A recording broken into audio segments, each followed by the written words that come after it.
हाय छात्रों, आप सबको गुड इवनिंग। चलिए शुरू करते हैं आज की वीडियो। सब्जेक्ट है आपका सर्विंग फर्स्ट, जिसमें आपका चैप्टर नंबर 5 चल रहा है। चैप्टर नंबर 5 आपका है पटल सर्वेक्षण, चैप्टर का नाम है।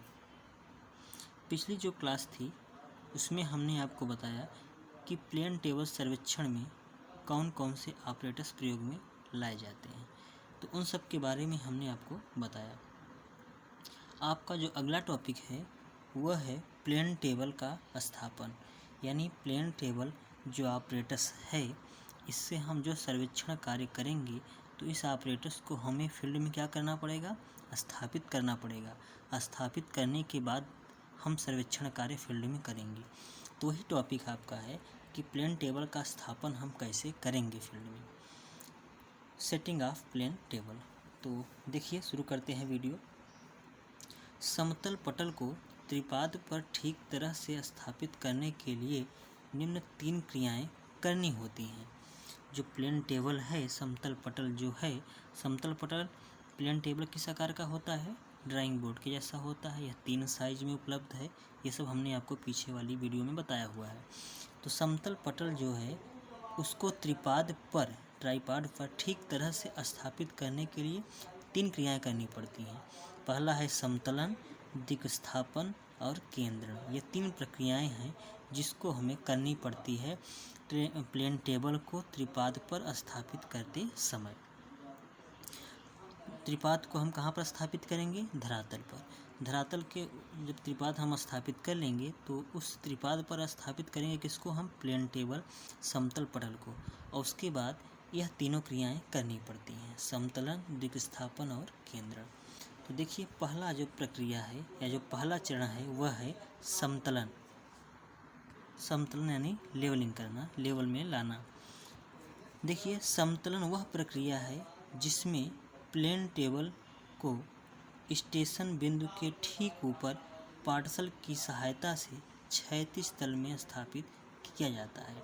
यानी जो समतलन है ऐसी क्रिया है जिसमें किया यह जाता है कि प्लेन टेबल को स्टेशन बिंदु के ठीक ऊपर स्थापित करने के बाद जो पार्सल है उसकी सहायता से क्षैतिज तल में हम स्थापित करते हैं।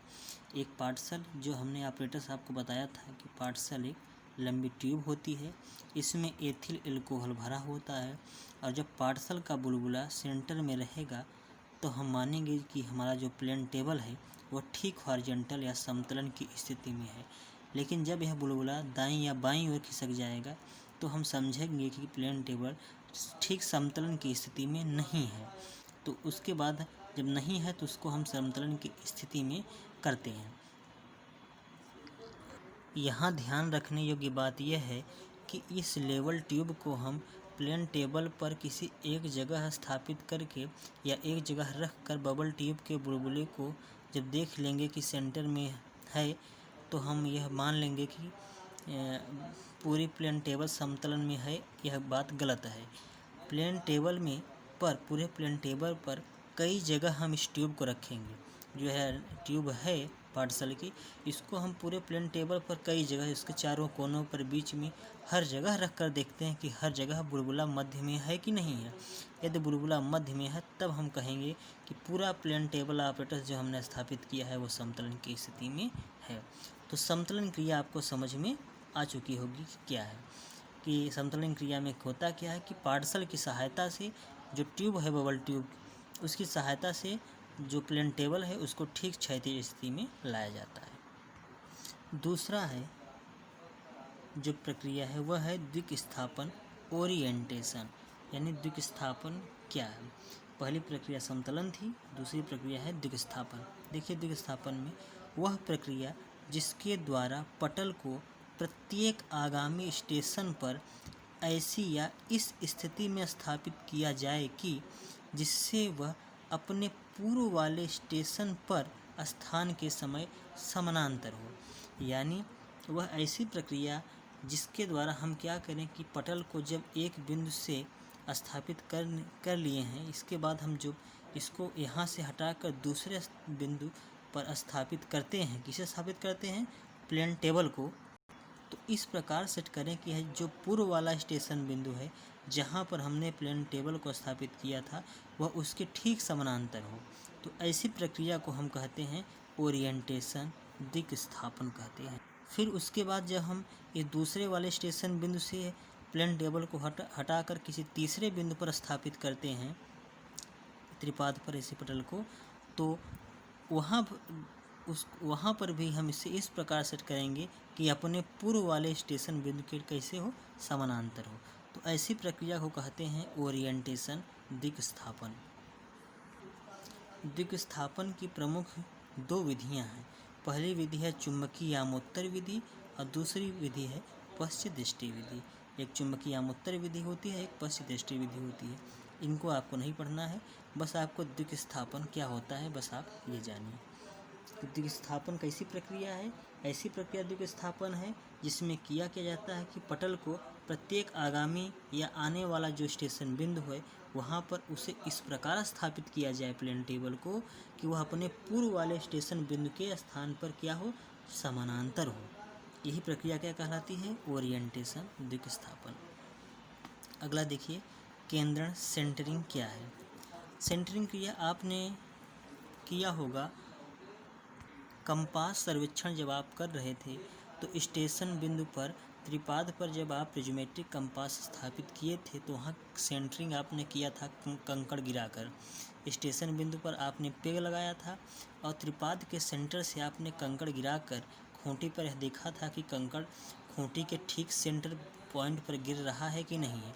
यदि वह ठीक सेंटर पॉइंट पर गिर रहा है तो हम कहते थे कि केंद्रण क्रिया सही है, हमारा जो प्रिज्मेटिक कंपास है वो स्टेशन बिंदु के ठीक ऊर्ध्वाधर ऊपर स्थापित है।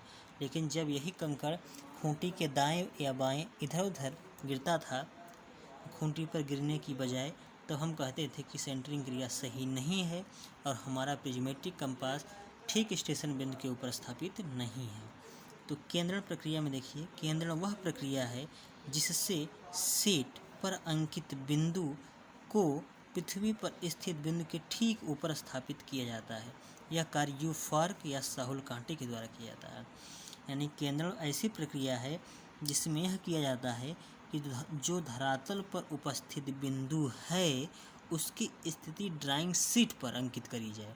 ड्राइंग शीट कहाँ पर है? जो पटल सर्वेक्षण पर हमने शीट लगाया है उसकी स्थिति हम कहाँ पे ला दें?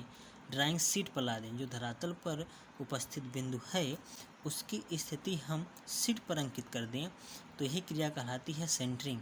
और यह कार्य किया किससे जाता है? यू फार्क, जो हमने पीछे बताया है ऑपरेटर्स, यह यू आकार का होता है। यहाँ पर साहुल बंधा होता है, यहाँ सिरा नुकीला होता है। ये दोनों बिंदु ठीक ऊपर आमने सामने ऊर्ध्वाधर होते हैं। जब यह साहुल स्टेशन बिंदु के ऊपर होता है तब यह जो नुकीला बिंदु है उसके ठीक ऊपर होता है और इसी स्थिति को हम पेंसिल की सहायता से ड्राइंग शीट पर अंकित कर लेते हैं। इस प्रकार केंद्रण क्रिया करी जाती है। तो केंद्रण ऐसी प्रक्रिया है जिसमें किया यह जाता है कि जो धरातल पर उपस्थित बिंदु है उसकी स्थिति ड्राइंग शीट पर अंकित करी जाए, ताकि जो धरातल पर उपस्थित बिंदु है उसकी स्थिति हम ड्राइंग शीट पर अंकित कर लें और सर्वेक्षण कार्य को हम आगे बढ़ाएं। यह कार्य किसकी सहायता से किया जाता है? यू फार्क या साहुल कांटे के द्वारा किया जाता है। अब आप ये जानिए कि प्लेन टेबल सर्वेक्षण में सर्वेक्षण कार्य शुरू करने से पहले सबसे पहली प्रक्रिया यही होती है, समतलन किया जाएगा कि प्लेन टेबल जो हमारा स्थापित किए हैं त्रिपाद पर वह समतलन की स्थिति में है कि नहीं है। सबसे पहले यही क्रिया की जाती है। उसके बाद दूसरी क्रिया की जाएगी आपकी केंद्रण, या पहली क्रिया ये मान के चलिए आपकी पहली क्रिया केंद्रण ही करी जाएगी कि स्टेशन बिंदु पर हमने पहले स्टेशन बिंदु पर हम स्थापित करें अपने पटल को और उसके बाद क्या करेंगे? समतलन। यानी कि पहले हम समतलन कर लिए उसके बाद केंद्रण कर रहे हैं। हो सकता है हमारा स्टेशन बिंदु जो हमने पटल लगाया है उस स्टेशन बिंदु के ठीक ऊर्ध्वाधर ऊपर न हो, तो हम समतलन करने के बाद एक बार पुनः हटा रहे हैं ऑपरेटर्स को। तो सबसे पहले क्रिया कौन सी करी जाएगी? केंद्रण क्रिया। केंद्रण के बाद क्या कौन सी क्रिया करी जाएगी? समतलन की प्रक्रिया करी जाएगी। और जो हमने दिक् स्थापन ओरिएंटेशन बताया, यह कब किया जाएगा? जब पटल को एक बिंदु से हटाकर किसी दूसरे स्टेशन बिंदु पर आगामी स्टेशन बिंदु पर लगाया जाएगा, तो जहाँ पर हम स्थापित किए हैं यह पूर्व वाले स्टेशन बिंदु के ठीक समानांतर रहे तो ऐसी प्रक्रिया को ओरिएंटेशन कहते हैं। तो ये तीनों प्रक्रियाएं हमने आपको बताया। यह दोनों प्रक्रियाएं केंद्रण और समतलन प्रक्रिया करने के बाद आगे सर्वेक्षण कार्य शुरू किया जाता है। तो आपको समझ में आया होगा यह क्वेश्चन कि प्लेन टेबल का स्थापन कैसे किया जाता है, सेटिंग ऑफ प्लेन टेबल। इसके आगे की क्लास को हम आपसे अगले वीडियो में चर्चा करेंगे। आप जो भी वीडियो आपको प्रोवाइड करी जा रही हैं इस चैप्टर की, उनको आप अपनी नोटबुक में नोट करते चलिए। इस चैप्टर में आपके ज़्यादा टॉपिक नहीं हैं, 7-8 टॉपिक और हैं, उनको हम आगामी वीडियो में पढ़ाकर चैप्टर को ख़त्म करेंगे। Okay, thank you.